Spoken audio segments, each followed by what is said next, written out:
ഈ കഥയിൽ നിങ്ങൾ ആരുടെ ഭാഗത്താണ്? മൂല്യത്തിൻ്റെ ഭാഗത്തോ യുക്തിയുടെ ഭാഗത്തോ? കൂട്ടുകാരായ കുറേ കുട്ടികൾ അടുത്തടുത്തുള്ള 2 റെയിൽവേ ട്രാക്കിൽ കളികളിൽ വ്യാപൃതരാണ്. 2 ട്രാക്കുകളിൽ ഒരെണ്ണം പഴയതും തീവണ്ടികൾ അതിൽ കൂടി ഓടാത്തതുമാണ്. കുട്ടികളിൽ ഒരാൾ മാത്രം ഒറ്റയാൻ പോലെ ആ പഴയ ട്രാക്കിൽ ഇരുന്നാണ് കളിക്കുന്നത്. മറ്റ് 10 പേരും തീവണ്ടി ഓടിക്കൊണ്ടിരിക്കുന്ന പുതിയ ട്രാക്കിൽ ഇരുന്ന് ഉഷാറായി കളിക്കുന്നു. ഒരു തീവണ്ടി കടന്നു വരികയാണ്. ട്രാക്ക് മാറ്റാവുന്ന പോയിന്റ് വരെ അത് പാഞ്ഞെത്തി. അപ്പോഴാണ് ട്രാക്കിൽ കളിച്ചുകൊണ്ടിരിക്കുന്ന കുട്ടികളെ എൻജിൻ ഡ്രൈവർ കാണുന്നത്.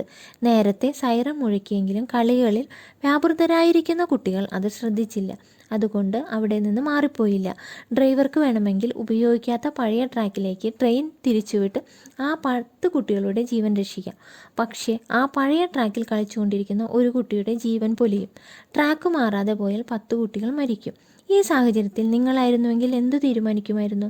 നല്ല പങ്ക് ആളുകളും ട്രാക്ക് മാറ്റി പഴയതിൽ കൂടി വിടാനായിരിക്കും ശ്രമിക്കുക.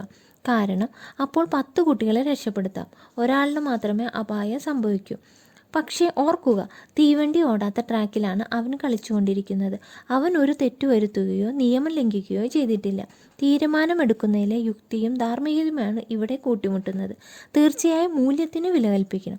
ലിയോ വെൽസ്കി ജൂലിയൻ എന്ന ചിന്തകനും എഴുത്തുകാരനുമാണ് മേൽപ്പറഞ്ഞ കഥ അവതരിപ്പിക്കുന്നത്. അദ്ദേഹം സമുചിതമായ ചിന്ത അവതരിപ്പിക്കുന്നു.